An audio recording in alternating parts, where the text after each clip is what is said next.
Olá, caro estudante, caro aluno FB, aqui quem vos fala é o professor Pablo Rodrigues, da disciplina de inglês, e hoje vamos fazer o comentário, né, dessa incrível prova que nós temos esperado aí durante o ano inteiro, esse ano que foi um turbilhão de emoções, e a gente fecha esse grande ciclo aí com a primeira fase da prova do ITA 2021, aqui no Farias Brito. E vamos lá, né? Sem muitas delongas, vamos falar aí sobre a prova de língua estrangeira, a prova de inglês. A prova de inglês que ela vem diminuindo com o tempo, ao mesmo tempo que vem mantendo aquele padrão ali de uma certa dificuldade, né? O aluno, ele normalmente quando vê ele, a questão do ITA, já tem aquele certo medo, né? Certa cuidado, cautela, só que a gente já vê que não é nada disso. Na verdade, são questões muito bem feitas, que além de trazer a conversa, o diálogo, ela traz também um pouco de intertextualidade. No geral, a prova das 10 questões, nós tivemos apenas 2 questões que foram diretamente de gramática. Eu digo diretamente porque teve uma ou outra ali que usou a gramática como recurso extralinguístico. Os 3 textos que fizeram a prova, né, a gente teve ali um texto que era uma parte de um livro, um outro que era um artigo, né, de opinião de um texto bem antigo do New York Times, e tivemos ali um outro trechinho de um livro que era mais uma narrativa.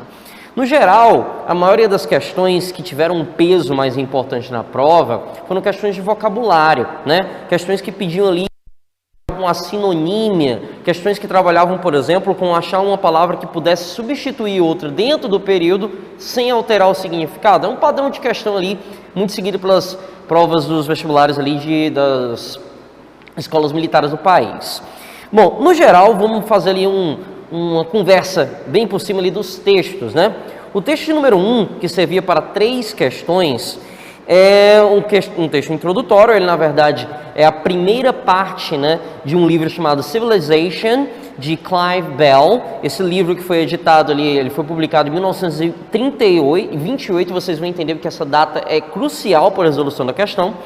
É um texto que fala ali, inclusive esse livro, ele começa com um desejo ali de felicidade, de agradecimento a Virginia Woolf, uma importante escritora ali do começo dos anos 30, começo dos anos 20.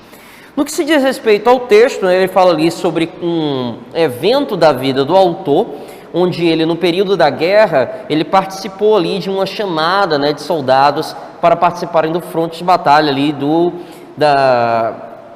no caso da Inglaterra, junto com os aliados, na Primeira Guerra Mundial.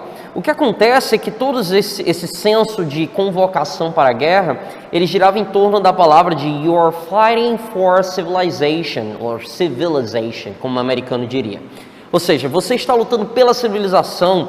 Em outro momento do texto, os soldados todos cantam, né? "Join up for civilization's sake", né? Junte-se pelo bem em prol da civilização. E ele, assustado com tudo aquilo que vê, ele se pergunta: ok, mas o que é essa civilização pelo qual a gente tanto luta? Se nós vivemos em uma nação que se volta para a guerra, o que é a civilização? E a partir desse questionamento, né, o texto se desenvolve. Essa aqui é uma introdução, como eu falei anteriormente, de todo um livro, Civilization, que foi escrito ali pelo Clive Bell. Muito bem, pegando uma questãozinha para a gente começar a debater, vamos ali para a questão número 33, certo? Essa prova que é uma questão que gerou ali uma certa polêmica. Então, apesar de ser muito simples na sua resolução, ela traz ali aspectos que precisam ser conversados.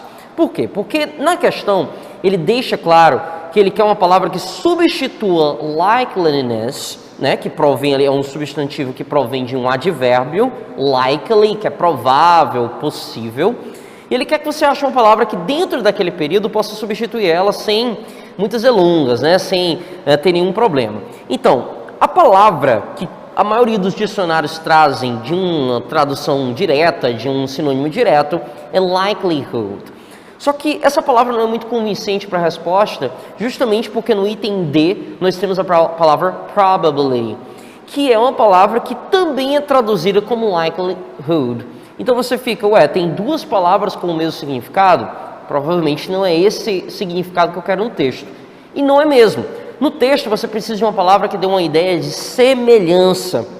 Portanto, likeness, né, que tem a ver com semelhante, com igualdade, fica muito bem encaixado no período, né? Quando ele compara ali essa possível pesquisa do autor, no futuro ele pesquisa sobre o que é civilização, ele compara isso, né, justamente ao Tratado de Versalhes, para saber se o que ele encontrou sobre civilização bate ali com os tratados, né, de Versalhes, ali em 1919. Beleza?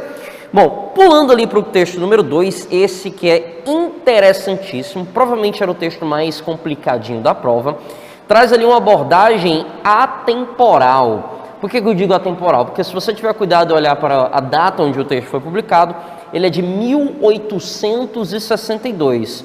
E olha o título do texto: The Worship of Mediocrity, ou seja, a veneração da mediocridade. Isso poderia ser encaixado em muitas eras da humanidade, né? E no caso, ele pede ali que a gente, na leitura do texto, discuta, faça uma autoanálise do que a sociedade democrática tem a ver com um purgatório da genialidade e o paraíso da mediocridade. Como assim? Essa frase, ela tem uma vertente de pensamento progressista, ela tem uma vertente de pensamento ali, por exemplo, tradicionalista. Então, na verdade, essa frase, ela, o texto todo, ela trata-se de uma grande ironia. No texto, o autor ironiza o fato de que uma sociedade democrática, que é o modelo mais justo de sociedade, como os filósofos colocam, é uma sociedade que também utiliza da opinião da maioria, e nem sempre a maioria tem a opinião mais válida para um certo momento político, um certo momento econômico e por aí vai. E no texto ele discute isso, dizendo que existe uma perseguição na sociedade para com as mentes brilhantes, ou seja, pessoas mais inteligentes normalmente são colocadas ali a uma marginalização na sociedade, certo?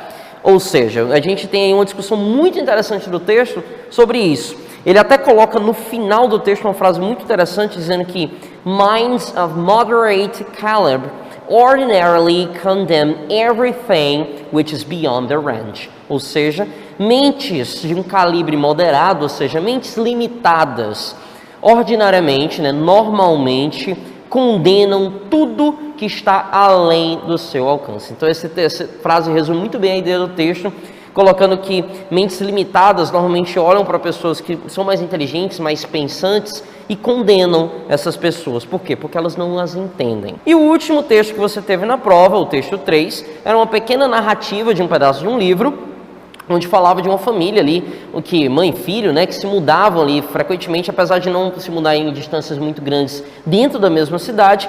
A mãe falava para o filho que ele não precisava se atrelar muito a amizades, porque em breve ele teria que se despedir dessas pessoas novamente. E tem dentro dessa parte aí do texto um diálogo muito interessante a respeito da televisão, porque tem um dos vizinhos desse bairro novo onde eles moram, que é o Mr. Tomkey, que ele não acreditava na TV. E ele deixa bem claro no texto que é uma distinção entre você não acreditar na televisão e você não valorizar e não gostar. São coisas diferentes. Ele via e não acreditava. Na mesma parte do texto, tanto a mãe como o pai dele falam que não acreditam também na televisão, mas se vem pegando ali os programas todos, né? Vendo ali todo o programa. Então, tem uma ironia nisso tudo. A questão para destacar nesse texto é a questão do número 40, que é uma questão ali que usa de gramática, no caso de uma conjunção que dá a ideia de concessão.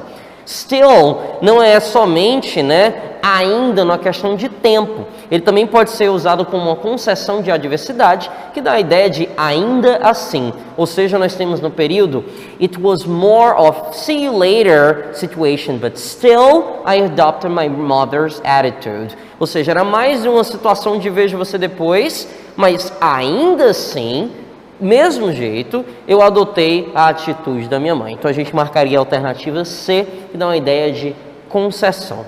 No geral, o comentário que a gente faz dessa prova, que era uma prova que dentro do modelo de questões dita previsível, ou seja, na questão da dificuldade, na abordagem das questões, nada que você não tenha visto em sala de aula. Porém, vale destacar aqui que é uma prova muito pensante no que se diz respeito, principalmente no texto 2, que não era um texto fácil de se ler, principalmente porque ele era de uma linguagem mais antiga, 1862, porém, ele trazia uma temática que pode ser muito atual. Por isso que eu falei anteriormente que ele era atemporal. No geral, uma prova muito bem feita, que eu tenho certeza que você, com todo o aprendizado que você tem coletado durante o ano, você arrasou, você detonou aí nessa primeira fase. Beleza?